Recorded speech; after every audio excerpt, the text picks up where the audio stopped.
تھا اس کو پھانسی کے مسئلے پر چڑھا دیا جاتا تھا. کوئی نہیں تھا, کانگریس کا وجود بھی نہیں تھا. کانگریس تو بنی ہے 1883 میں اور 1885 میں اس کا پہلا اجلاس ہوا ہے, جبکہ 1803 سے حضرت شاہ عبدالعزیز صاحب نے اعلان کر دیا تھا کہ ہمارا اتنا بھی مت کھڑا ہو جا کہ ہم لوگ بھی دکھے. مسلمانوں کا یا ہندوؤں ہم بھی وہی کرنے کے لیے آئے. ملک نہیں رہا, یہ انگریزوں کا ملک ہو گیا, ہم غلام بن گئے. اب غلامی کی زنجیروں کا توڑنا اور جہاد کرنا ہر ایک کا فرض ہے, اور اس کے بعد جہاد پر لگ گئے. کوئی مائی کا لال نہیں تھا جو انگریز کی اس طاقت کے مقابلے میں کھڑے ہو کر غلامی کی زنجیروں کو توڑنے کے لیے اپنی زبان کو کھول سکے. اس اعلان کے تقریباً 80-82 سال کے بعد کانگریس بنی, اور کانگریس کا جو مقصد تھا جو آج بھی کتابوں میں موجود ہے وہ ملک کی آزادی نہیں تھا. مقصد تھا یہ جو دو جہاد ہوئے ہیں 1832 اور 1857 میں, اس کی وجہ سے جو ملکہ برطانیہ اور ہندوستان کے بسنے والوں کے درمیان دوری ہو گئی ہے, اس دوری کو دور کیا جائے اور حالات کو صحیح کیا جائے. علماء کا یہ بھائی ادھر مت آؤ زیادہ. علماء کہتے تھے ملک غلام ہو گیا, غلامی کی زنجیروں کو توڑو, انگریز کو بھگاؤ, ملک کو آزاد کرو. یہ تو حالات تھے جس کے اندر مسلمان داخل ہوئے کانگریس میں. موجود ہیں ایک شخص نے حضرت گنگوئی رحمۃ اللہ علیہ جو ہمارے بزرگ ہیں, دارالعلوم کو کی بنیاد رکھنے والے ہیں, 1857 کے اندر جیل میں بند ہو گئے تھے. یہ سمجھتے تھے کہ قتل کر دیا جائے گا بغاوت کے الزام میں, لیکن چھوٹ گئے.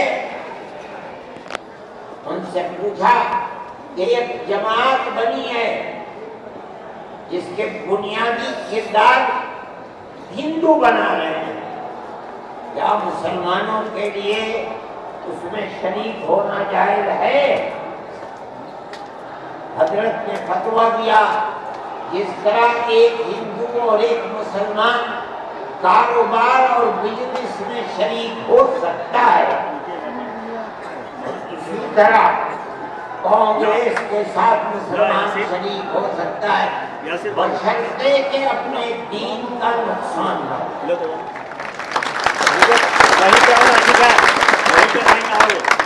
اس کا مطلب نہیں سمجھے تھے لوگ. مطلب یہ ہے کہ ہماری تحریک ہے کہ مسلمان اور ہندو جب تک ساتھ نہیں ہوگا ملک آزاد نہیں ہوگا. تو اس کے اندر گھسو اور اتنی طاقت پیدا کرو اپنی گھس کر کہ کانگریس کو مجبور کر دو کہ وہ اپنا نقطۂ نظر بدل کر ملک کی آزادی کے لیے جدوجہد کرے. کانگریس نے اپنا نقطۂ نظر بدلا, ملک کی آزادی کو اپنا نقطۂ نظر بنایا, اور پھر اس کے بعد ہندو اور مسلمانوں نے شریک ہو کر ایک دوسرے کے ساتھ چل کر ملک کی آزادی کے لیے آواز اٹھائی, قربانیاں دی ہیں, اور انہیں قربانیوں کے نتیجے کے اندر ملک آزاد ہو. میرے بھائی اس بات کو سمجھیے